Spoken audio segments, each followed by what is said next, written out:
ಆತ್ಮೀಯ ಸ್ನೇಹಿತರೆ ಎಲ್ಲರಿಗೂ ಕೂಡ ಸಿದ್ದು ಅಪ್ಡೇಟ್ ಯೂಟ್ಯೂಬ್ ಚಾನಲ್ಗೆ ಸುಸ್ವಾಗತ.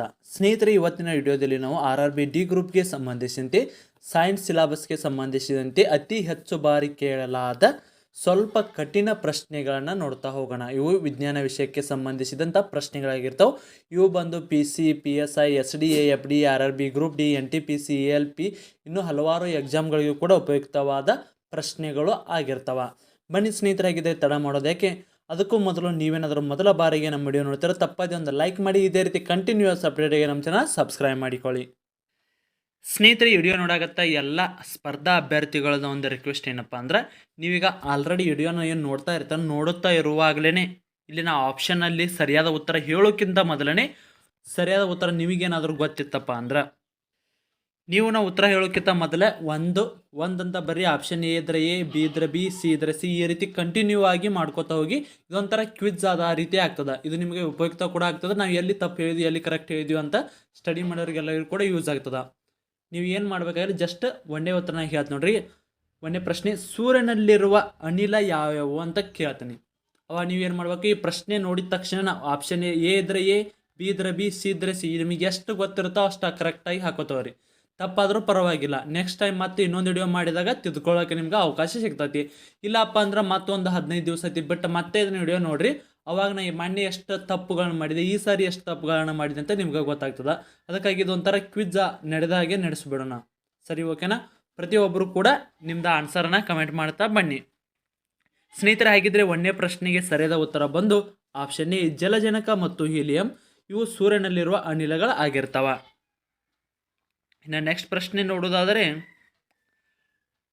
ಅನಾಫಿಲಿಸ್ ಸೊಳ್ಳೆಯಿಂದ ಬರುವ ರೋಗ ಯಾವುದು? ಸ್ನೇಹಿತರೆ, ಪ್ರಶ್ನೆನ ಸರಿಯಾಗಿ ನೋಡಿಕೊಂಡು ಎರಡನೇ ಪ್ರಶ್ನೆಗೆ ನಿಮ್ಮ ಆನ್ಸರನ್ನು ಕಮೆಂಟ್ ಮಾಡಿರಿ.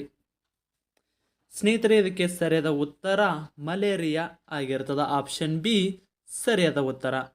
ನೀವು ಕೂಡ ಪ್ರಶ್ನೆಗಳಿಗೆ ಸರಿಯಾದ ಉತ್ತರ ಎಷ್ಟು ಜನ ನೋಡಿ ಕೊಟ್ಟಿದ್ದೀರಿ, ನಾ ಎಲ್ಲರಿಗೂ ಕೂಡ ಆಲ್ ದ ಬೆಸ್ಟ್ ಅಂತ ಹೇಳ್ತಾ. ಯಾಕಪ್ಪ ಅಂದ್ರೆ ನಿಮ್ಗೆ ಇದೊಂಥರ ಕ್ವಿಜ್ ಆಗಿರ್ತದೆ. ಅದಕ್ಕಾಗಿ ನೀವೇ ಅಲ್ಲಿ ಕ್ರಾಸ್ ಚೆಕ್ಕಿಂಗನ್ನು ಮಾಡಿಕೊಂಡು ನೀವೇ ಇಲ್ಲಿ ಎಷ್ಟು ತಪ್ಪು ಎಷ್ಟು ಕರೆಕ್ಟ್ ಅಂತ ಗೊತ್ತಾಗ್ಬಿಡ್ತದೆ. ನೆಕ್ಸ್ಟ್ ಪ್ರಶ್ನೆ ನೋಡೋದಾದರೆ, ಡ್ರೈವಿಂಗಾಗಿ ಒಂದು ಹಿನ್ನೋಟದ ಕನ್ನಡಿ ಯಾವುದು? ಹಿನ್ನೋಟದ ಕನ್ನಡಿ ಎದಕ್ಕೆ ನೀವು ಡ್ರೈವಿಂಗ್ ಅಂತ ಹಿಂದೆ ಬರೋ ಗಾಡಿನ ನೋಡ್ತೀರಂತ ಹೇಳಕ್ಕೆ ಬರಲ್ಲ, ಬೇರೆ ಹಿಂದೆ ಬರುತ್ತಿರೋ ಹುಡುಗಿನ ನೋಡ್ತೀರಂತಲೂ ಹೇಳಕ್ಕೆ ಬರಲ್ಲ. ಒಂದು ವೇಳೆ ಒಬ್ಬಾಕಿನ ಸಾರಿ ಏನಾದರೂ ತಪ್ಪು ತಿಳ್ಕೊಬೇಡಿ, ಜಸ್ಟ್ ಫಾರ್ ಎಂಟರ್ಟೈನ್ಮೆಂಟ್ ಆಗಿ ಹೇಳಿದ್ದು, ಕಾಮಿಡಿ ಪರ್ಪಸ್. ಕೆಲವೊಬ್ಬರು ತಮಗೆ ಇಷ್ಟ ಬಂದಂತೆ ಕೂಡ ಅನುಕೂಲ ತಕ್ಕಂತೆ ಕೂಡ ಹಿನ್ನೋಟದ ಕನ್ನಡಿಯನ್ನು ಬಳಸ್ತಾರೆ. ಹಾಗಿದ್ದರೆ ಮೂರನೇ ಪ್ರಶ್ನೆಗೆ ಸರಿಯಾದ ಉತ್ತರ ಯಾವುದಂತ ಎಷ್ಟು ಜನ ಕರೆಕ್ಟಾಗಿ ಉತ್ತರ ನೀಡಿದ್ದೀರಿ? All the best. ಸ್ನೇಹಿತರೆ, ಇದಕ್ಕೆ ಸರಿಯಾದ ಉತ್ತರ ಪಿ ನಮಸ್ಕಾರ ಆಗಿರ್ತದೆ.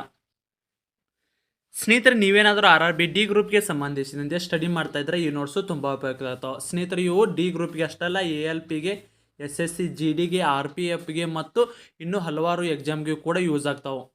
ಹಾಗಿದ್ರೆ ಸಿಲೆಬಸ್ಸಲ್ಲಿರುವ RRB ಗ್ರೂಪ್ ಡಿಗೆ ಸಂಬಂಧಿಸಿ ಸಿಲೆಬಸ್ಸಲ್ಲಿರುವ GK ಆಗಿರ್ಬೋದು, GKಗೆ ಸಂಬಂಧಿಸಿದಂತೆ ಅತಿ ಹೆಚ್ಚು ಬಾರಿ RRB ಡಿ ಗ್ರೂಪ್ ಮತ್ತು ಅದೇ ರೀತಿ NTPCಯಲ್ಲಿ ಕೇಳಿದ ಅತಿ ಹೆಚ್ಚು ಬಾರಿ ಕೇಳಿದ 1000ಕ್ಕಿಂತ ಹೆಚ್ಚಿನ ಇಂಪಾರ್ಟೆಂಟ್ ಪ್ರಶ್ನೆಗಳು ಮತ್ತು ಡೀಟೇಲ್ಸ್ ನೋಟ್ಸು. ಅದೇ ರೀತಿ ನಿಮಗೆ ಇಲ್ಲಿ ಸೈನ್ಸ್ ವಿಷಯಕ್ಕೆ ಸಂಬಂಧಿಸಿದಂತೆ 7ನೇ ತರಗತಿಯಿಂದ 10ನೇ ತರಗತಿಯವರೆಗಿನ ಸೈನ್ಸ್ ಶಾರ್ಟ್ಕಟ್ ನೋಟ್ಸ್, NCERT ಪುಸ್ತಕದಲ್ಲಿರೋ ಸೈನ್ಸ್ ಶಾರ್ಟ್ಕಟ್ ನೋಟ್ಸ್ ಕೂಡ ಉಚಿತವಾಗಿ ಕಳಿಸ್ತೀವಿ. ಅದ್ರ ಜೊತೆಗೆ ಭೌತಶಾಸ್ತ್ರ, ರಸಾಯನಶಾಸ್ತ್ರ, ಜೀವಶಾಸ್ತ್ರ ಡೀಟೇಲ್ಸ್ ನೋಟ್ಸು ಕೂಡ ಕಳಿಸ್ತೀವಿ. ಅದ್ರ ಜೊತೆಗೆ 1000 ಇಂಪಾರ್ಟೆಂಟ್ ಪ್ರಶ್ನೆಗಳನ್ನು ಕೂಡ ಕಳಿಸಲಾಗ್ತದೆ. ನೀವು ಡೀಟೇಲ್ ಆಗಿ ಒಂದು ಸಾರಿ ಓದಿದ್ರಂದ್ರೆ ನೆಕ್ಸ್ಟ್ ಬರೀ ಕ್ವಶನ್ಗಳನ್ನ ಚರ್ಚೆ ಮಾಡುತ್ತಾ ಹೋದರೂ ಕೂಡ ಇಲ್ಲಿ ಹೆಚ್ಚಿನ ಅಂಕಗಳನ್ನ ಪಡೆದುಕೊಳ್ಳಲು ಅನುಕೂಲವಾಗೋ ರೀತಿಯಲ್ಲಿ ಮಾಡಲಾಗಿರ್ತದೆ. ಇನ್ನು ಅದೇ ರೀತಿ ಮ್ಯಾಥಮೆಟಿಕ್ಸ್ ಮತ್ತು ರೀಸನಿಂಗ್ಗೆ ಸಂಬಂಧಿಸಿದಂತೆ ನೋಟ್ಸ್ ಇರುತ್ತೆ. ಆಲ್ಮೋಸ್ಟ್ ಎಲ್ಲ 70% ಸಿಲೆಬಸ್ ಕವರ್ ಆಗಿದ್ದು ನೋಟ್ಸ್ ಇರುತ್ತೆ. ಅದೇ ರೀತಿ ನಿಮಗೆ ಇಲ್ಲಿ ಓಲ್ಡ್ ಕ್ವಶನ್ ಪೇಪರ್ ಕೂಡ ಕಳಿಸ್ತೀವಿ. ಅದೇ ರೀತಿ ಎಕ್ಸಾಮ್ ಮುಗಿಯುವವರೆಗೆ ಕರೆಂಟ್ ಅಫೇರ್ಸ್ ಕೂಡ ಕಳಿಸಲಾಗ್ತದೆ. ಇದು ಎಲ್ಲ ಸೇರಿ 300 ರೂಪಾಯಿ ಐತಿ. ಒಂದು ನಮ್ಮ ಚಾನಲ್ ವೀಕ್ಷಕರಿಗಾಗಿ ಇದು ಸ್ಪೆಷಲ್ ಆಫರ್ ಅಂತಲೇ ಹೇಳ್ಬೋದು. ಈ ಎಲ್ಲ ನೋಟ್ಸನ್ನು ಕೇವಲ 200 ರೂಪಾಯಿಗಾಗಿ ನಮ್ಮ ಚಾನಲ್ ವೀಕ್ಷಕರಿಗಾಗಿ ನೀಡಲಾಗ್ತದೆ. ಇಂಟ್ರೆಸ್ಟ್ ಇರೋರು ನಮ್ಮ ಚಾನಲಲ್ಲಿ ವಿಡಿಯೋ ನೋಡಿದ ಸ್ಕ್ರೀನ್ಶಾಟನ್ನು ಈ ಕೆಳಗಡೆ ಕಾಣುವ ವಾಟ್ಸಪ್ ನಂಬರ್ಗೆ ಕಳಿಸಿದರೆ ಕೇವಲ 200 ರೂಪಾಯಿಗಾಗಿ ಈ ನೋಟ್ಸನ್ನು ನೀಡಲಾಗ್ತದೆ. ಇದನ್ನು ಪ್ರತಿಯೊಬ್ಬರು ಕೂಡ ಇಂಟ್ರೆಸ್ಟ್ ಇರೋರು ಮಾತ್ರ ನಮ್ಮ ಚಾನಲಲ್ಲಿ ವಿಡಿಯೋ ನೋಡಿದ್ದನ್ನು ಈ ವಾಟ್ಸಪ್ ನಂಬರ್ಗೆ ಸ್ಕ್ರೀನ್ಶಾಟ್ ಕಳಿಸಿದ್ರೆ ಮಾತ್ರ ಇಲ್ಲಿ 200 ರೂಪಾಯಿಗೆ ಈ ನೋಟ್ಸು ಸಿಗ್ತಾವೆ. ಕೇವಲ ಇಂಟ್ರೆಸ್ಟ್ ಇರೋ ಈ ಸಾರಿ ನಾನು RRB ಡಿ ಗ್ರೂಪ್ಗೆ ಸಂಬಂಧಿಸಿದಂತೆ, ಅದೇ ರೀತಿ ALPಗೆ ಸಂಬಂಧಿಸಿದಂತೆ, NTPCಗೆ ಸಂಬಂಧಿಸಿದಂತೆ ಈ ಸಾರಿ ಜಾಬ್ ಮಾಡ್ಕೋತೀನಿ ಅನ್ನೋರು ಕೆಳಗಡೆ ಕಾಣೋ ವಾಟ್ಸಪ್ ನಂಬರ್ಗೆ ನೀವು ಸಂಪರ್ಕಿಸ್ಬೋದಾಗಿರ್ತದೆ. ಅದೇ ರೀತಿ ಪೊಲೀಸ್ ಪರೀಕ್ಷೆಗೂ ಕೂಡ ನೋಟ್ಸ್ ಬೇಕಾದರೆ ಕೆಳಗಡೆ ಕಾಣೋ ವಾಟ್ಸಪ್ ನಂಬರನ್ನು ಕೂಡ ಸಂಪರ್ಕಿಸಿ. ನೆಕ್ಸ್ಟ್ ಪ್ರಶ್ನೆ 4ನೇ ಪ್ರಶ್ನೆ, ರಕ್ತ ಕೆಂಪಾಗಿರೋದು ಇದರ ಇರುವಿಕೆ ಕಾರಣವಾಗಿದೆ. ಇದು ಇರುವುದರಿಂದ ರಕ್ತ ಕೆಂಪಾಗಿರ್ತದೆ ಅಂತ ಕೇಳಿರ್ತಾರ. ಸ್ನೇಹಿತರೆ, ಇದಕ್ಕೆ ಸರಿಯಾದ ಉತ್ತರ ಬಂದು 4ನೇ ಪ್ರಶ್ನೆಗೆ ಸರಿಯಾದ ಉತ್ತರ ಆಪ್ಷನ್ ಡಿ ಆಗಿರ್ತದೆ. ಯಾರೆಲ್ಲ ಸರಿಯಾಗಿ ಉತ್ತರ ನೀಡಿದ್ರಿ ಧನ್ಯವಾದಗಳು. ಇನ್ನು ನೆಕ್ಸ್ಟ್ ಪ್ರಶ್ನೆ ನೋಡೋದಾದರೆ, ಹಸಿರುಮನೆಯ ಪರಿಣಾಮಕ್ಕೆ ಪ್ರಮುಖವಾಗಿ ಇದು ಕಾರಣವಾಗಿದೆ. ಹಸಿರುಮನೆ ಪರಿಣಾಮಕ್ಕೆ ಪ್ರಮುಖವಾಗಿ ಯಾವುದು ಕಾರಣ ಆಗಿದೆ ಅಂತ ಕೇಳ್ತಾರ. ಎಲ್ಲರೂ ಕೂಡ ಕಮೆಂಟ್ ಮಾಡಿರಿ ಅಂತ ಅನ್ಕೋತೀನಿ. ಸರಿಯಾದ ಉತ್ತರ ಸ್ನೇಹಿತರೆ, ಸರಿಯಾದ ಉತ್ತರ ಆಪ್ಷನ್ ಸಿ ಕಾರ್ಬನ್ ಡೈಆಕ್ಸೈಡ್ ಆಗಿರ್ತದ. ನೆಕ್ಸ್ಟ್ ಪ್ರಶ್ನೆ 7ನೇ ಪ್ರಶ್ನೆ, ರಿಟೆಕ್ಸ್ ಒಂದು ವಿಧದ ಏನಾಗಿದೆಯಪ್ಪ ಅಂತ ಕೇಳ್ತಾರ. ಇದು ಒಂದು ರೋಗ ಅಂತ ಗೊತ್ತೈತಿ. ಯಾವ ಥರದ ರೋಗ? ನಿಮಗೆ ಆನ್ಸರ್ ಗೊತ್ತಿದ್ರು ಕೂಡ ಸ್ವಲ್ಪ ಕನ್ಫ್ಯೂಸ್ ಆಕತ್ತೆ. ಅದಕ್ಕೆ ಸರಿಯಾದ ಉತ್ತರ ಆಪ್ಷನ್ ಎ ನ್ಯೂನತಾ ರೋಗ ಆಗಿರ್ತದ. 8ನೇ ಪ್ರಶ್ನೆ, ಈ ಕೆಳಗಿನವುಗಳಲ್ಲಿ ಜಾಗತಿಕ ತಾಪಮಾನಕ್ಕೆ ಕಾರಣವಾಗುವ ಅಂಶ ಯಾವುದು?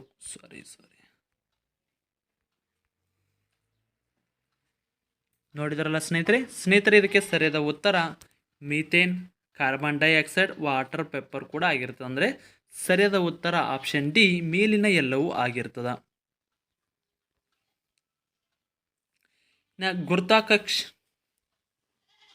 ಗುರುತ್ವಾಕರ್ಷಣ ನಿಯಮ ಕಂಡುಹಿಡಿದ ವಿಜ್ಞಾನಿ ಯಾರು?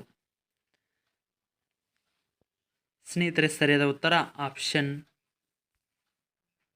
ಸಿ ಸರ್ ಐಸಾಕ್ ನ್ಯೂಟನ್ ಆಗಿರ್ತಾರ. ನೆಕ್ಸ್ಟ್ ಪ್ರಶ್ನೆ, ದೇಹದ ಯಾವ ಅಂಗ ಇನ್ಸುಲಿನ್ ಅನ್ನು ಸ್ರವಿಸುತ್ತದೆ? ಸ್ನೇಹಿತರೆ, 10ನೇ ಪ್ರಶ್ನೆಗೆ ಸರಿಯಾದ ಉತ್ತರ ಆಪ್ಷನ್ ಡಿ ಮೆದುಜೀರಕ ಗ್ರಂಥಿ ಆಗಿರ್ತದ. ನೆಕ್ಸ್ಟ್, ಮನುಷ್ಯನ ದೇಹದ ಸಾಮಾನ್ಯ ಉಷ್ಣತೆ ಪ್ಯಾರಾಮೀಟರ್ ಅಲ್ಲಿ ಕೊಟ್ಟಾರ, ಸರಿಯಾಗಿ ನೋಡ್ಕೊಂಡು ಹೇಳ್ರಿ. ಸ್ನೇಹಿತರೆ, 11ನೇ ಪ್ರಶ್ನೆಗೆ ಸರಿಯಾದ ಉತ್ತರ ಆಪ್ಷನ್ ಎ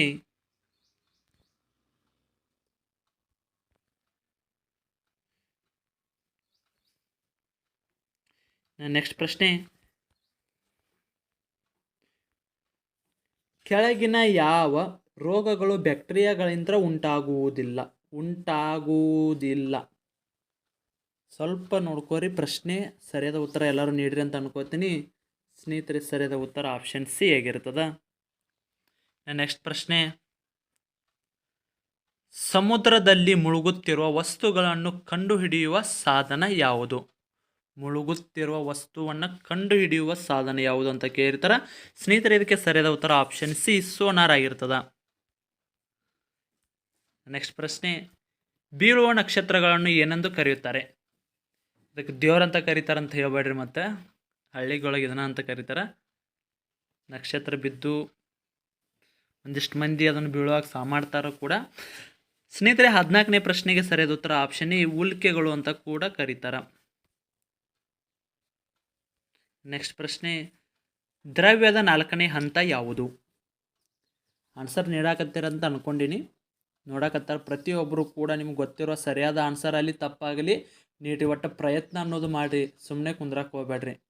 ತಿಳಿತಲ್ಲ ಸ್ನೇಹಿತರೆ, ಇದಕ್ಕೆ ಸರಿಯಾದ ಉತ್ತರ ಆಪ್ಷನ್ ಸಿ ಪ್ಲಾಸ್ಮಾ ಆಗಿರ್ತದ. ಇನ್ಸುಲಿನ್ ಈ ಕೆಳಗಂಡ ಅಂಶವನ್ನು ನಿಯಂತ್ರಿಸುತ್ತದೆ ಅಂತ ಕೇಳಿರ್ತಾರೆ. ಇನ್ಸುಲಿನ್ನ ಯಾರ ಶುಗರ್ ಪೇಷಂಟ್ ಇದ್ದವ್ರ ಮನೆಯಾಗ ಗೊತ್ತಾಗಿರ್ತದ. ಇನ್ಸುಲಿನ್ ಯಾವುದಕ್ಕಾಗಿ ನೀಡ್ತಾರಪ್ಪ ಅಂದ್ರೆ ಸಕ್ಕರೆಯನ್ನು ಕಂಟ್ರೋಲ್ ಮಾಡಕ್ರಿ. ಅಂದ್ರೆ ಶುಗರ್ ಪೇಷಂಟ್ಗೆ ಇನ್ಸುಲಿನ್ ಜಾಸ್ತಿ ಶುಗರ್ ಇತ್ತಂದ್ರೆ ಗುಳಿಗೆ ಕಂಟ್ರೋಲ್ ಆಗಲಿಲ್ಲಪ್ಪ ಅಂದ್ರೆ ಟ್ಯಾಬ್ಲೆಟ್ಗೂ ಕಂಟ್ರೋಲ್ ಆಗಲಿಲ್ಲ ಅಂದಾಗ ಅವ್ರಿಗೆ ಇನ್ಸುಲಿನ ನೀಡ್ತಾ ಇರ್ತಾರೆ. ಇಂಥವೆಲ್ಲ ಸ್ವಲ್ಪ ಈ ರೀತಿ ನೆನಪಿಟ್ಕೊಂಡ್ರೆ ಈಸಿಯಾಗಿ ನೆನಪು ಉಳಿತಾವ್ರಿ. ನಮ್ಮ ಸುತ್ತಮುತ್ತಲೀಗ ಅವನ್ನ ಹೋಲಿಸ್ಕೋಬೇಕ್ರಿ. ನಾವು ಹೋಲಿಸ್ಕೊಂಡಾಗ ಈಸಿಯಾಗಿ ನೆನಪು ಉಳಿತಾವೆ. ನೆಕ್ಸ್ಟ್ 17ನೇ ಪ್ರಶ್ನೆ, ಈ ಕೆಳಗಿನ ಯಾವ ರೋಗ ನೀರಿನಿಂದ ಉಂಟಾಗುವುದಿಲ್ಲ ಅಂತ ಕೇಳಿರ್ತಾರ. ಉಂಟಾಗುವುದಿಲ್ಲ ಅಂತ ಕೇಳಿರ್ತಾರ. ಒಂದು ಸರಿಯಾದ ಉತ್ತರ ಆಗಿರ್ತದ ಅಸ್ತಮ. ಮನುಷ್ಯನ ದೇಹದ ಉಷ್ಣತೆಯನ್ನು ಅಳೆಯುವ ಮಾಪಕ ಯಾವುದು? ನೀವು ಹೇಳಿದ್ರಿ 90.4 ಪ್ಯಾರಾಮೀಟರ್ ಆಗಿರ್ತದೆ ಅಂತೇಳಿ. ಈಗ ಅದೇ ರಿಲೇಟೆಡ್ ಇರ್ತೈತಿ, ಯಾವುದರಿಂತ್ರ ಅಳಿಯಾಕತ್ತಾರೋ ಅಂತ ನೋಡ್ಕೊಂಬಿಡ್ರಿ. ಇದಕ್ಕೆ ಸರಿಯಾದ ಉತ್ತರ ಆಪ್ಷನ್ ಎ ಆಗಿರ್ತದೆ, ಥರ್ಮಾಮೀಟ್ರಿಂದ ಅಳಿತಾರ. ಹಾಗಿದ್ದರೆ ಜ್ವರ ಎಷ್ಟು ಅಂದ್ರೆ ಈಗ ನಾರ್ಮಲ್ಲಾಗಿ 98.4 ಪ್ಯಾರಾಮೀಟರ್ ಆಗೈತೆ ರೀ. ಜ್ವರ ಬಂದ ಅಂತ ಗೊತ್ತಾಗೋದು ಯಾವಾಗ? ಇದಕ್ಕಿಂತ ಜಾಸ್ತಿ ಇದ್ದಾಗ ಐತಲ್ಲ. ಈಗ ಆಲ್ಮೋಸ್ಟ್ ಎಲ್ಲರೂ ಒಂದು ಥರ್ಮಾಮೀಟರ್ ಇಟ್ಕೊಳ್ಳಿಲ್ಲಪ್ಪ ಅಂದರು, ಇಲ್ಲಿಕಂದ್ರೆ ಹೊಟ್ಟೆ ಮುಟ್ಟಿ ಅಥವಾ ತಲೆ ಮುಟ್ಟಿ ನೋಡಿ ನೀವು ಜ್ವರ ಬಂದಿದೆ ಇಲ್ಲ ಅಂತೇಳಿ ತಿಳ್ಕೊತಾರಲ್ಲ. ಜಾಸ್ತಿ ಭಾಳ ಇದ್ದು ಅಂದಾಗ ಥರ್ಮಾಮೀಟ್ರನ್ನ ಇಟ್ಟು ಕೂಡ ಚೆಕ್ ಮಾಡ್ತಾರೆ. ಇನ್ನು ನೆಕ್ಸ್ಟ್, ಪ್ಲೇಗ್ ಯಾವ ಪ್ರಾಣಿಯಂತ್ರ ಬರುತ್ತದೆ? ಒಂದು ಟೈಮ್ದಾಗ ಟ್ರೆಂಡಿಂಗ್ದಾಗ ಬಂದು ಹೋಗೈತೆ ರೀ ಇದು. ಕೊರೋನಾ ಹೆಂಗೆ ಟ್ರೆಂಡಿಂಗ್ ಬಂದೈತಿ ಅದಕ್ಕಿಂತ ದೊಡ್ಡ ಮಟ್ಟದ ಟ್ರೆಂಡಿಂಗ್ದಾಗ ಬಂದಿತ್ತು ರೀ ಇದು. ಮನ್ಯಾಗ ಏನರ ಮ್ಯಾಗಿತ್ರ ಇಲ್ಲಿ ಸತ್ತು ಬಿದ್ದು ಅಂದ್ರೆ ಮನ್ಯಾಗ ಒಂದು ಬೆತ್ತ ಅನ್ನೋದ್ರಿ ಹೆಣ. ಸರಿಯಾದ ಉತ್ತರ ಆಪ್ಷನ್ ಸಿ ಆಗಿರ್ತದ, ಇಲಿ. ಇನ್ನು ಸೂರ್ಯನ ಕಿರಣವು ನಮ್ಮ ದೇಹಕ್ಕೆ ಯಾವ ವಿಟಮಿನ್ ಅನ್ನು ಕೊಡುತ್ತದೆ? ಅತಿ ಹೆಚ್ಚು ಬಾರಿ ಕೇಳಿದ ಪ್ರಶ್ನೆ ರೀ. ಫಿಕ್ಸ್ ಬಂದ ಇರ್ತೈತಿ ಕ್ವಶನ್. ನಿಮ್ಗೆ 1ನೇ ಶಿಫ್ಟ್ ಬರಲಿಲ್ಲ, 2ನೇ ಶಿಫ್ಟಿಗೆ ಯಾರಿಗೆ ಬರ್ತೈತಿ. ಇಲ್ಲಿ ಶಿಫ್ಟ್ ವೈಸ್ ಎಕ್ಸಾಮ್ ನಡೆಸ್ತಾರೆ RRB D ಗ್ರೂಪ್ದು. ಇದು ನೆನಪಿರಲಿ, ನಿನಗೆ ಬಂದಿದ್ದು ಕ್ವಶನ್ ಪೇಪರ್ ನಮಗೆ ಬಂದಿರಂಗಿಲ್ಲ. ನಿಮ್ಮ ದೋಸ್ತರೊಳಗೆ ಶಿಫ್ಟ್ ಚೇಂಜ್ ಆದವ್ರು ಕ್ವಶನ್ ಪೇಪರ್ ಚೇಂಜ್ ರೀ ತಿಳಿತಲ್ಲ. ಮತ್ತೇನರ ಇದು ಬಂದು ಅಂದ್ರೆ ನಾರ್ಮಲೇಷನನ್ನು ಕೂಡ ಕೊಡ್ತಾರೆ. ಯಾಕಂದ್ರೆ question paper depends upon Tally ಮಾಡಿ ಕೊಡ್ತಾರೆ. ಸ್ನೇಹಿತರೆ, ಸೂರ್ಯನ ಕಿರಣವು ನಮ್ಮ ದೇಹಕ್ಕೆ ಯಾವ ವಿಟಮಿನನ್ನು ಕೊಡುತ್ತದೆ ಅಂತ ಕೇಳ್ತಾರೆ. ಸ್ನೇಹಿತರೆ, ಸರಿಯಾದ ಉತ್ತರ ಆಪ್ಷನ್ ಹೇಳೋಕ್ಕಿಂತ ವಿಟಮಿನ್ ಡಿ ಅಂತ ಹೇಳ್ಬಿಡು ಸರಿಯಾಗಿ ಇರ್ತದೆ. ಆಪ್ಷನ್ ಬಿ ಮತ್ತು ಇದಕ್ಕೆ ಉತ್ತರ ವಿಟಮಿನ್ ಡಿ. ನೀರಿನ ಒಳಗೆ ಸಾಗುವ ಹಡಗನ್ನು ಏನೆಂದು ಕರೀತಾರೆ ಅಂತ ಕೂಡ ಕೇಳ್ತಾರೆ. ಸ್ನೇಹಿತರೆ, ಸರಿಯಾದ ಉತ್ತರ ನೀಡ್ರಿ ಅಂತ ಅನ್ಕೋತೀನಿ. ಸ್ನೇಹಿತರೆ, ಸರಿಯಾದ ಉತ್ತರ ಆಪ್ಷನ್ ಎ ಸಬ್ಮೆರಿನ್ ಆಗಿರ್ತದೆ. ನೆಕ್ಸ್ಟ್ ಪ್ರಶ್ನೆ, ಈ ಕೆಳಗಿನಗಳಲ್ಲಿ ಯಾವುದು ಹಾರಬಲ್ಲ ಸಸ್ತನಿ ಆಗಿರುತ್ತದೆ? ಸ್ನೇಹಿತರೆ, ಇದಕ್ಕೆ ಸರಿಯಾದ ಉತ್ತರ ಆಪ್ಷನ್ ಎ ಬಾವಲಿ. ಬಾವಲಿಗೆ ಇನ್ನೊಂದು ಏನೋ ಹೆಸರು ಅಂತಾರೆ ರೀ, ನೆನಪು ಬರೋಲ್ತು. ಇದು ಹಗಲಿ ಗಿಡದಾಗ ಹೋಗಿ ಮಕ್ಕೋತತ್ರಿ, ರಾತ್ರಿ ಅಷ್ಟ ಚಲನವಲನವನ್ನು ಹೊಂದಿರ್ತದ. ಜಾಸ್ತಿ ಹುಂಚಿ ಗಿಡದಾಗೈತಿ, ಜಾಸ್ತಿ ಕಂಡು ಬರ್ತದ್ರಿ, ಜೋತ್ ಬಿದ್ದಿರ್ತದೆ ನೋಡ್ರಿ. 23ನೇ ಪ್ರಶ್ನೆ, ಸಸ್ಯಗಳು ಉಸಿರಾಡಲು ಕಾರಣವೇನು ಅಂತ ಕೇಳ್ತಾರೆ. ಇದು ನಮ್ಮ ಕಾರಣ ಅಂತ ಕೇಳಿಕೊಳ್ಳ ಎಲೆ ಇರ್ತಾರೆ, ಎಲೆ ಒಳಗೆ ಪತ್ರರಂಧ್ರ ಇರ್ತಾವೆ, ಪತ್ರರಂಧ್ರ ಮೂಲಕ ಉಸಿರಾಡ್ತಾವ್ರಿ ಅಂತ ಹೇಳ್ತಾರೆ. ಅದರಲ್ಲಿ ಮುಖ್ಯವಾಗಿದ್ದು ಏನಪ್ಪ, ಕ್ಲೋರೋಫಿಲ್ ಅನ್ನೋದು ಸರಿಯಾಗಿರ್ತದೆ. ಆಪ್ಷನ್ ಬಿ ಸರಿಯಾದ ಉತ್ತರ. ನೆಕ್ಸ್ಟ್ ಪ್ರಶ್ನೆ, ನಕ್ಷತ್ರಗಳ ಬಣ್ಣವು ಈ ಕೆಳಗಿನ ಯಾವುದನ್ನು ಅವಲಂಬಿಸಿರುತ್ತದೆ ಅಂತ ಕೇಳ್ತಾರೆ. ಸ್ನೇಹಿತರೆ, ಇದಕ್ಕೆ ಸರಿಯಾದ ಉತ್ತರ ತಾಪಮಾನದ ಮೇಲೆ ಡಿಪೆಂಡ್ ಆಗಿರ್ತದೆ. ನೆಕ್ಸ್ಟ್ ಪ್ರಶ್ನೆ, ದ್ರಾಕ್ಷಿ ಬೆಳೆಯ ಉತ್ಪಾದನೆಯನ್ನು ಏನೆಂದು ಕರೆಯುತ್ತಾರೆ ಅಂತ ಕೇಳ್ತಾರೆ. ಇದ್ದಿರ್ಬೇಕಲ್ಲ ಒಬ್ಬರು ಯಾವ್ದಾದ್ರು ದ್ರಾಕ್ಷಿ ಬೆಳೆಯೋರು ಇದ್ರಂದ್ರೆ ಆದಷ್ಟು ಕಮೆಂಟ್ ಮೂಲಕ ಬಿಜಾಪುರ ಹುಡುಗರು ದ್ರಾಕ್ಷಿ ಅಂತ ಕಮೆಂಟ್ ಮಾಡಿರಿ. ನಮ್ಮ ದ್ರಾಕ್ಷಿ ಹುಡುಗರು ಬಿಜಾಪುರದಾಗ ಜಾಸ್ತಿ ಅದಾರ. ಅದೇ ರೀತಿ ಜಮಖಂಡಿ ಹುಡುಗರು ಇದ್ದರೂ ಕೂಡ ಆದಷ್ಟು ಕಮೆಂಟ್ ಮೂಲಕ ದ್ರಾಕ್ಷಿ ಅಂತ ಕಮೆಂಟ್ ಮಾಡಿರಿ. ಸ್ನೇಹಿತರೆ, ಇದಕ್ಕೆ ಸರಿಯಾದ ಉತ್ತರ ಆಪ್ಷನ್ ಡಿ ವಿಟಿಕಲ್ಚರ್ ಆಗಿರ್ತದ. ತಂಬಾಕಿನಲ್ಲಿ ಕಂಡುಬರುವ ಹಾನಿಕಾರಕ ವಸ್ತು ಯಾವುದು ಅಂತ ಕೇಳಿರ್ತಾರೆ. ಸ್ನೇಹಿತರೆ, 26ನೇ ಪ್ರಶ್ನೆಗೆ ಸರಿಯಾದ ಉತ್ತರ ನೀಡ್ರಿ. ನಿಪ್ಪಾಣಿ ಹುಡುಗರಿಗೆ ಈಸಿ ಗೊತ್ತಿರ್ತದೆ ನೋಡ್ರಿ ಇದು. ಸ್ನೇಹಿತರೆ, ಸರಿಯಾದ ಉತ್ತರ ಆಪ್ಷನ್ ಬಿ ನಿಕೋಟಿನ್ ಆಗಿರ್ತದ. 27ನೇ ಪ್ರಶ್ನೆ, ಗ್ರಹಗಳ ಚಲನೆಯನ್ನು ಕಂಡುಹಿಡಿದ ವಿಜ್ಞಾನಿ ಯಾರು? ಯಾರಪ್ಪ ಅವ? ರಣಧೀರ್ ವಿಜ್ಞಾನಿ. ಸ್ನೇಹಿತರೆ, ಸರಿಯಾದ ಉತ್ತರ ಕೆಪ್ಲರ್ ಆಗಿರ್ತಾರ. ಸ್ನೇಹಿತರೆ, ನೀವೇನಾದರೂ RRB D ಗ್ರೂಪ್ಗೆ ಸಂಬಂಧಿಸಿದ ಸ್ಟಡಿ ಮಾಡ್ತಾ ಇದ್ರೆ ಸಿಲೆಬಸ್ಸಲ್ಲಿರುವ GK ಆಗಿರ್ಬೋದು, ಸೈನ್ಸ್ ಆಗಿರ್ಬೋದು, mathematics, reasoning, word question paper, exam ಮುಗಿಯೋರಿಗೆ ಕರೆಂಟ್ ಅಫೇರ್ಸು ಮತ್ತು ಸ್ಪೆಷಲ್ ಆಫರ್ ಒಂದು 7ನೇ ತರಗತಿಯಿಂದ 10ನೇ ತರಗತಿ NCERT ಪುಸ್ತಕದಲ್ಲಿರೋ ಶಾರ್ಟ್ಕಟ್ ನೋಟ್ಸು ಇವೆಲ್ಲ ಸೇರಿಸಿ ಕೇವಲ 200 ರೂಪಾಯಿಗಾಗಿ ನೋಟ್ಸ್ ನೀಡ್ತಾ ಇದ್ದಾರೆ. ಯಾರಿಗಾದ್ರೂ ನೋಟ್ಸ್ ಬೇಕಾಗಿತ್ತಂದ್ರೆ 9538151535 ನಂಬರನ್ನು ಸಂಪರ್ಕಿಸಿ ನೀವು ಕೂಡ ನೋಟ್ಸನ್ನು ಪಡೆದುಕೊಳ್ಳಬಹುದು. ಸ್ನೇಹಿತರೆ, ಡೀಟೇಲ್ಸ್ ನೋಟ್ಸು ಅದ್ರ ಜೊತೆಗೆ ಮೋಸ್ಟ್ ಎಕ್ಸ್ಪೆಕ್ಟೆಡ್ ರಿಪೀಟೆಡ್ ಪ್ರಶ್ನೆಗಳನ್ನು ಕನ್ನಡಿಗರಿಗಾಗಿ ಮಾಡಿದ ನೋಟ್ಸ್ ಇರ್ತಾವೆ. ಯಾರು ಕೂಡ ಮಿಕ್ಸ್ ಮಾಡೋಕ್ಕೆ ಹೋಗ್ಬೇಡ್ರಿ, ಪ್ರತಿಯೊಂದು ಕೂಡ ಇಂಪಾರ್ಟೆಂಟ್ ಆಗಿರ್ತಾವೆ. ಇಲ್ಲಿ ನೋಡ್ಕೋಬೋದು ಡೀಟೇಲ್ಸ್ ನೋಟ್ಸನ್ನು ಓದಿ ನೀವು ಏನಾದರೂ ಇಲ್ಲಿ ಕೊಟ್ಟಿರೋ ಪ್ರಶ್ನೆಗಳೇನಾದರೂ ಪ್ರಾಕ್ಟೀಸ್ ಮಾಡಿದ್ರೆ ಆರಾಮಾಗಿ ಹೆಚ್ಚಿನ ಸ್ಕೋರನ್ನು ಕೂಡ ಮಾಡ್ಬೋದಾಗಿರ್ತದೆ. ಇಲ್ಲಿ ಬನ್ನಿ ಸ್ನೇಹಿತರಾಗಿದ್ದರೆ ನೆಕ್ಸ್ಟ್ ಪ್ರಶ್ನೆ ನೋಡೋಣ. ಸ್ನೇಹಿತರೆ, ಆಲ್ಮೋಸ್ಟ್ ಎಲ್ಲ ನೀವು ಯಾವುದೂ ನೋಟ್ಸ್ ತೆಗೆದುಕೊಳ್ಳಲಾರ್ದೂ ಕೂಡ ಓದಲು ಅವಕಾಶ ಇರುವುದು ಯಾವುದಪ್ಪ ಅಂದ್ರೆ ಈ ವಿಜ್ಞಾನಕ್ಕಂದ್ರೂ ನೀವು 6ನೇ ತರಗತಿಯಿಂದ 10ನೇ ತರಗತಿ ಪುಸ್ತಕವನ್ನು ಓದಿದ್ರಂದ್ರೆ ಸಾಕಾಗ್ತದೆ. ಯಾಕಂದ್ರೆ RRB ಡಿ ಗ್ರೂಪ್ಗೆ ಸಂಬಂಧಿಸಿದಂತೆ ಅವರು 10th ಲೆವೆಲ್ ಎಕ್ಸಾಮ್ ಇದು 10th ಒಳಗಡೆನೇ ಕೇಳ್ತಾರೆ. ಅದಕ್ಕಿಂತ ಹೆಚ್ಚಿಗೆ ಏನೂ ಕೇಳಲ್ರಿ. ನಿಮ್ಮ ನಿತ್ಯ ಜೀವನದಲ್ಲಿ ಬಳಸುವ ಎಲ್ಲ ವಸ್ತುಗಳನ್ನು ನೆನಪಿಟ್ಟುಕೊಂಡು ನೀವು ಆರಾಮಾಗಿ ಸೈನ್ಸ್ ವಿಷಯ ಪಾಸ್ ಮಾಡ್ತೀರಿ. ತಿಳಿತಲ್ಲ, ಇದು ಭಾಳ ಇಂಪಾರ್ಟೆಂಟ್ ಸ್ನೇಹಿತರೆ. ಅದಕ್ಕಾಗಿ ನಾವು ಸೈನ್ಸ್ ನೋಡಿ ಹೆವಿ ಆಲ್ಮೋಸ್ಟ್ ಎಲ್ಲ ಕವರ್ ಆಗೈತೆ. ಯಾಕಂದರೆ 7ನೇ ತರಗತಿಯಿಂದ 10ನೇ ತರಗತಿವರೆಗೆ ಅದು ಕವರ್ ಆಗೈತಿ. ಮತ್ತು ಡೀಟೇಲ್ಸ್ ನೋಟ್ಸು ಮತ್ತು ಇಂಪಾರ್ಟೆಂಟ್ ಕ್ವಶನ್ ಎಲ್ಲ ಕೊಡ್ತೀವಿ. ಅವು ಕೂಡ ಇಂಟ್ರೆಸ್ಟ್ ಇರೋರು ನಾನು ಆಲ್ರೆಡಿ ನಂಬರ್ ಹೇಳಿದೆ, ಆ ನಂಬರ್ಗೆ ಮೆಸೇಜ್ ಮಾಡಿ ನೀವು ಕೂಡ ನೋಟ್ಸನ್ನು ಪಡೆದುಕೊಳ್ಬೋದು. ನೆಕ್ಸ್ಟ್ ಪ್ರಶ್ನೆ, ಟೈಮನ್ನು ವೇಸ್ಟ್ ಮಾಡೋದು ಬೇಡ. ಆದಿಜೀವಿಗಳಿಂದ ಬರುವ ರೋಗ ಯಾವುದು ಅಂತ ಕೇಳ್ತಾರೆ. ಆನ್ಸರನ್ನು ನೀಡಿದ್ರಲ್ಲ ಸ್ನೇಹಿತರೆ, ಇದಕ್ಕೆ ಸರಿಯಾದ ಉತ್ತರ ಆಪ್ಷನ್ ಬಿ ಮಲೇರಿಯಾ ಆಗಿರ್ತದೆ. ನೆಕ್ಸ್ಟ್ 30ನೇ ಪ್ರಶ್ನೆ, ಎಲ್ಲ ಆಮ್ಲಗಳಲ್ಲಿ ಸಾಮಾನ್ಯವಾಗಿ ಕಂಡುಬರುವ ವಸ್ತು ಯಾವುದು? ಆಪ್ಷನ್ಗೆ ಸರಿಯಾದ ಉತ್ತರ ನೀಡಾಕತ್ತೀರಂತ ಅಂದ್ಕೊಂಡಿನಿ. ಯಾರ್ಯಾರಿಗೆಲ್ಲ ಗೊತ್ತೈತಿ ಅದನ್ನೆಲ್ಲರೂ ನೀಡ್ರಿ. ಯಾಕಂದ್ರೆ ಇಲ್ಲಿ ಜಲಜನಕ ಅನ್ನೋದು ಎಲ್ಲ ಆಮ್ಲಗಳಲ್ಲಿ ಕಂಡು ಬರ್ತದೆ ರೀ. ಆಪ್ಷನ್ನೇ ಸರಿಯಾದ ಉತ್ತರ. ಚಾಲಕ ನಿಯಂತ್ರಣದ ಕಾರ್ಯವಿಧಾನ ತತ್ವ ಯಾವುದನ್ನು ಆಧರಿಸಿತಿ ಅಂತ ಕೇಳಿರ್ತಾರೆ. ಸ್ನೇಹಿತರೆ, ಇದಕ್ಕೆ ಸರಿಯಾದ ಉತ್ತರ ವಿದ್ಯುತ್ತಿನ ಯಾಂತ್ರಿಕ ಪರಿಣಾಮ, ಆಪ್ಷನ್ ಸಿ. ಕ್ಲೋರೋಫಿಲ್ನಲ್ಲಿರುವ ಲೋಹ ಯಾವುದು ಅಂತ ಕೇಳ್ತಾರೆ. ಸ್ನೇಹಿತರೆ, ಸರಿಯಾದ ಉತ್ತರ ಮೆಗ್ನೀಷಿಯಂ, ಆಪ್ಷನ್ ಸಿ ಆಗಿರ್ತದೆ. ಗಾಳಿಯ ವೆಲಾಸಿಟಿಯನ್ನು ಯಾವುದರಿಂದ ಅಳೆಯುತ್ತಾರೆ ಅಂತ ಕೇಳ್ತಾರೆ. ಸ್ನೇಹಿತರೆ, ಸರಿಯಾದ ಉತ್ತರ ಅನಿಮಾಮೀಟರ್ನಿಂದ ಅಳೆಯುತ್ತಾರೆ. ಭೂಕಂಪನದ ತೀವ್ರತೆಯನ್ನು ಯಾವುದರಿಂದ ಅಳೆಯುತ್ತಾರೆ? ಆಪ್ಷನ್ಗೆ ಸರಿಯಾದ ಉತ್ತರ ನೀಡಿರಿ. ಎಲ್ಲರೂ ಕೂಡ ಆನ್ಸರ್ ಮಾಡಾಕತ್ತೀರ ಅಂತ ಅಂದ್ಕೊಂಡೀನಿ. ಸ್ನೇಹಿತರೆ, ಇದಕ್ಕೆ ಸರಿಯಾದ ಉತ್ತರ ಆಪ್ಷನ್ ಎ ಆಗಿರ್ತದೆ. ನೆಕ್ಸ್ಟ್ ಪ್ರಶ್ನೆ, ಸೋಪಿನ ಗುಳ್ಳೆ ಬಣ್ಣವಾಗಿ ಕಾಣಿಸುತ್ತದೆ, ಇದಕ್ಕೆ ಕಾರಣ ಏನಂತ ಕೇಳಿರ್ತಾರೆ. ಸ್ನಾನ ಮಾಡುವಾಗ ಗುಳ್ಳಿ ಬಂದಿರ್ತಾವಲ್ರಿ, ಕಲರ್ ಕಾಣ್ತಾ ನೋಡ್ರಿ. ಸ್ನೇಹಿತರೆ, ಇದಕ್ಕೆ ಸರಿಯಾದ ಉತ್ತರ ಆಪ್ಷನ್ ಬಿ ವ್ಯತೀಕರಣ. ಮೈಕಾಲಜಿಯು ಅಧ್ಯಯನದ ಯಾವುದಕ್ಕೆ ಸಂಬಂಧಿಸಿರುತ್ತದೆ ಅಂತ ಕೇಳ್ತಾರೆ. ಸ್ನೇಹಿತರೆ, ಇದಕ್ಕೆ ಸರಿಯಾದ ಉತ್ತರ ಆಪ್ಷನ್ ಬಿ. ನೆಕ್ಸ್ಟ್ ಪ್ರಶ್ನೆ, ವಿದ್ಯುತ್ ಆವೇಶದ ಏಕಮಾನ ಯಾವುದು ಅಂತ ಕೇಳಿರ್ತಾರೆ. ಸ್ನೇಹಿತರೆ, ಸರಿಯಾದ ಉತ್ತರ ಆಪ್ಷನ್ ಎ ಆಗಿರ್ತದೆ. ನೆಕ್ಸ್ಟ್ ಪ್ರಶ್ನೆ, ಇರುವೆಗಳು ಯಾವುದರ ಮೂಲಕ ಸಂವಹನ ನಡೆಸುತ್ತವೆ ಅಂದ್ರೆ ಮಾತಾಡ್ತಾವು ಏನೇನೋ ಅಂತ ತಿಳ್ಕೊರಿ. ಸ್ನೇಹಿತರೆ, ಇದಕ್ಕೆ ಸರಿಯಾದ ಉತ್ತರ 38ನೇ ಪ್ರಶ್ನೆಗೆ ಆಪ್ಷನ್ ಎ ಆಗಿರ್ತದೆ.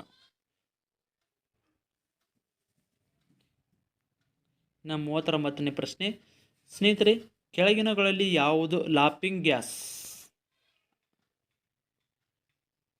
ಸ್ನೇಹಿತರೆ, ವಿಡಿಯೋ ನೋಡಕತ್ತಾರೆ ಪ್ರತಿಯೊಬ್ಬರು ಕೂಡ ಇದನ್ನು ಕಮೆಂಟ್ ಮಾಡಿ ತಪ್ಪದೆ ಇದಕ್ಕೆ ಸರಿಯಾದ ಆನ್ಸರ್ ಯಾವುದಂತ ನೀಡ್ತೀರಂತ ಅನ್ಕೊಂಡೀನಿ. ವಿಡಿಯೋ ನೋಡಕತ್ತಾರೆ ಪ್ರತಿಯೊಬ್ಬರು ಕೂಡ ಕಮೆಂಟನ್ನು ಮಾಡಿರಿ. ನೆಕ್ಸ್ಟ್ 40ನೇ ಪ್ರಶ್ನೆ, ಲೂಯಿಸ್ ಪರಿಕಲ್ಪನೆ ಅನುಸಾರ ಕ್ಷಾರ ಎಂದರೇನು ಅಂತ ಕೇಳ್ತಾರೆ. ಸ್ನೇಹಿತರೆ, ಇದಕ್ಕೆ ಸರಿಯಾದ ಉತ್ತರ ಆಪ್ಷನ್ ಎ ಎಲೆಕ್ಟ್ರಾನ್ ಕೊಡುವುದು. ನೆಕ್ಸ್ಟ್ ಪ್ರಶ್ನೆ, ಉಸಿರಾಟದ ಸಮಯದಲ್ಲಿನ ಗಾಳಿಯ ಗಾತ್ರವನ್ನು ಹೀಗೆ ಕರೆಯಲಾಗುತ್ತದೆ ಅಂತ ಕೇಳ್ತಾರೆ. ಸ್ನೇಹಿತರೆ, ಇದಕ್ಕೆ ಸರಿಯಾದ ಉತ್ತರ ಟೈಡಲ್ ಗಾತ್ರ ಅಂತ ಕರೀತಾರೆ. ಆಪ್ಟಿಕಲ್ ಫೈಬರ್ ಯಾವ ತತ್ವದ ಮೇಲೆ ಕಾರ್ಯನಿರ್ವಹಿಸುತ್ತದೆ ಅಂತ ಕೇಳ್ತಾರೆ. ಸ್ನೇಹಿತರೆ, ಇದಕ್ಕೆ ಸರಿಯಾದ ಉತ್ತರ ಸಂಪೂರ್ಣ ಆಂತರಿಕ ಪ್ರತಿಫಲನ. ನೆಕ್ಸ್ಟ್, ಚಂದ್ರನ ಮೇಲೆ ಕೆಲಸ ನಿರ್ವಹಿಸಿದ ಪ್ರಥಮ ಸಾಧನ ಯಾವುದು? ಸ್ನೇಹಿತರೆ, ಸರಿಯಾದ ಉತ್ತರ ಸೈಪನ್. ಈ ಗ್ರಹವು ಹಿಮ್ಮುಖವಾಗಿ ಭ್ರಮಣೆಯನ್ನು ಹೊಂದಿದ್ದು ಭೂಮಿಯ ಸಹೋದರ ಗ್ರಹ ಎನ್ನುವರು ಅಂತ ಕೇಳ್ತಾರೆ. ಸ್ನೇಹಿತರೆ, ಈ ಗ್ರಹವು ಹಿಮ್ಮುಖ ಭ್ರಮಣವನ್ನು ಹೊಂದಿದ್ದು ಭೂಮಿಯ ಸಹೋದರ ಗ್ರಹ ಎನ್ನುವರು ಅಂತ ಕೂಡ ಕರೀತಾರೆ. ಸರಿಯಾದ ಉತ್ತರ ಎಲ್ಲರೂ ನೀಡಿರಿ ಅಂತ ಅನ್ಕೋತೀನಿ. ಇದಕ್ಕೆ ಸರಿಯಾದ ಉತ್ತರ ಆಪ್ಷನ್ ಎ ಆಗಿರ್ತದೆ, ಶುಕ್ರ ಗ್ರಹ. ನೆಕ್ಸ್ಟ್ ಪ್ರಶ್ನೆ, ಮೋಡಗಳಲ್ಲಿ ಮಿಂಚು ಉಂಟಾಗುವುದಕ್ಕೆ ಕಾರಣ? ಸ್ಥಾಯಿ ವಿದ್ಯುತ್ತಿನ ವಿಸರ್ಜನೆ. ಈಗ ಆಲ್ಮೋಸ್ಟ್ ಎಲ್ಲ ಮಳೆಗಾಲ ಬತ್ರಿ, ಡೈಲಿ ಕೂಡ ನೋಡಿರ್ತೀರಿ. ನಿನ್ನೆ ತನ ಬಾಗಲಕೋಟೆ ಹುಡುಗರು ಯಾರಿರ್ತಾರೆ, ಬಾಗಲಕೋಟದಾಗ ನಿನ್ನೆ ಮಳೆ ಆಗೈತಿಲ್ರಿ? ಎಸ್ ಆಗಿದೆ. ಇನ್ನು ನೆಕ್ಸ್ಟ್ ಪ್ರಶ್ನೆ, 46ನೇ ಪ್ರಶ್ನೆ, ದ್ರವ ಬಂಗಾರ ಯಾವುದು? ಸ್ನೇಹಿತರೆ, ಸರಿಯಾದ ಉತ್ತರ ಪೆಟ್ರೋಲಿಯಂ. ನೆಕ್ಸ್ಟ್ ಪ್ರಶ್ನೆ, ನಕಾಶೆಯನ್ನು ರಚಿಸುವ ವಿಜ್ಞಾನವನ್ನು ಏನೆಂದು ಕರೆಯುತ್ತಾರೆ? ಸರಿಯಾದ ಉತ್ತರ ನೀಡ್ರಿ. ಇದಕ್ಕೆ ಸರಿಯಾದ ಉತ್ತರ ಆಪ್ಷನ್ ಡಿ ಆಗಿರ್ತದ.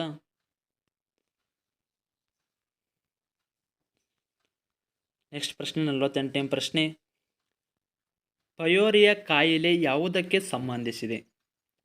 ಆಪ್ಷನ್ ಡಿ ಹೊಸಡು. ಇನ್ನು ನೆಕ್ಸ್ಟ್, ಅಣುಬಾಂಬ್ ಯಾವ ಸಿದ್ಧಾಂತವನ್ನು ಆಧರಿಸಿದೆ? ಇದು ಭಾಳ ಸತಿ ಕೇಳ್ತಾರೆ ಈ ಪ್ರಶ್ನೆ. ಇದು ನಂದು ಆಲ್ರೆಡಿ ವಿಡಿಯೋದಾಗ 2ನೇ ಸತಿ ಇದು ಬಂದಿದೆ, ರಿಪೀಟ್ ಆಗೈತೆ ಇದೊಂದು ಪ್ರಶ್ನೆ. ಸ್ನೇಹಿತರೆ, ಸರಿಯಾದ ಉತ್ತರ ಆಪ್ಷನ್ ಬಿ ಪರಮಾಣು ವಿಭಜನೆ. ಇವು ಕೂಡ ನಿನ್ನೆ ತಾನ ಒಂದು ಕಾರ್ಯಾಚರಣೆ ಕೂಡ ಮಾಡಿದ್ದಾರೆ. ನೆಕ್ಸ್ಟ್, ಈರುಳ್ಳಿಗಣ್ಣು ಯಾವ ವಿಟಮಿನ್ ಕೊರತೆಯಿಂದ ಬರುತ್ತದೆ ಅಂತ ಕೇಳ್ತಾರ? ಸ್ನೇಹಿತರೆ, ಇದಕ್ಕೆ ಸರಿಯಾದ ಉತ್ತರ ಆಪ್ಷನ್ ಎ ಆಗಿರ್ತದ. ನೋಡಿದ್ರಲ್ಲ ಸ್ನೇಹಿತರೆ, ಇವತ್ತಿನಲ್ಲಿ ಒಟ್ಟು 50 ಪ್ರಶ್ನೆಗಳನ್ನು ಚರ್ಚೆ ಮಾಡಿದ್ವಿ. ಸ್ನೇಹಿತರೆ, ಇವು ಬಂದು ನಿಮಗೆ RRB ಡಿ ಗ್ರೂಪ್ ಆಗಿರ್ಬೋದು, NTPC ಆಗಿರ್ಬೋದು, ALP ಆಗಿರ್ಬೋದು, PC, PSI, SDA, FD ಎಲ್ಲ ಸ್ಪರ್ಧಾತ್ಮಕ ಪರೀಕ್ಷೆಗಳು ಕೂಡ ಉಪಯುಕ್ತ ಆಗಿರ್ತಾವೆ. ಸ್ನೇಹಿತರೆ, ನೀವೇನಾದರೂ RRB ಡಿ ಗ್ರೂಪ್ಗೆ ಸಂಬಂಧಿಸಿದ ಸ್ಟಡಿ ಮಾಡ್ತಾಯಿದ್ರೆ ಸ್ನೇಹಿತರೆ, ಸಿಲೆಬಸ್ಸಲ್ಲಿರೋ GK ಆಗಿರ್ಬೋದು, ಸೈನ್ಸ್ ಆಗಿರ್ಬೋದು, mathematics, reasoning, old question paper, exam ಮುಗಿಯೋರಿಗೆ ಕರೆಂಟ್ ಅಫೇರ್ಸು ಮತ್ತು 7ನೇ ತರಗತಿಯಿಂದ 10ನೇ ತರಗತಿವರೆಗೂ ವಿಜ್ಞಾನ ವಿಷಯಕ್ಕೆ ಸಂಬಂಧಿಸಿದ ಶಾರ್ಟ್ಕಟ್ ನೋಟ್ಸು ಎಲ್ಲ ಕೂಡಿ ನಮ್ಮ ಚಾನಲ್ ವೀಕ್ಷಕರಿಗಾಗಿ ಕೇವಲ 200 ರೂಪಾಯಿಗಾಗಿ ನೀಡ್ತಾ ಇದ್ದಾರೆ. ಯಾರಿಗಾದರೂ ನೋಟ್ಸ್ ಬೇಕಾಗಿತ್ತಂದ್ರೆ ಇಲ್ಲಿ ಕೆಳಗಡೆ ಕಾಣುವ ನಂಬರನ್ನು ಸಂಪರ್ಕಿಸಿ ನೀವು ಕೂಡ ನೋಟ್ಸನ್ನು ಪಡೆದುಕೊಳ್ಳಬಹುದು. ಸ್ನೇಹಿತರೆ, ಇದಾಗಿತ್ತು ಇವತ್ತಿನ ವಿಡಿಯೋ. ಇದೇ ರೀತಿ ಕಂಟಿನ್ಯೂಸ್ ಅಪ್ಡೇಟಿಗೆ ನಮ್ಮ ಚಾನಲ್ನ ಸಬ್ಸ್ಕ್ರೈಬ್ ಮಾಡಿಕೊಳ್ಳಿ. ಮತ್ತೆ ಮುಂದಿನ ವಿಡಿಯೋದಲ್ಲಿ ಸಿಗೋಣ. ಶುಭ ದಿನ.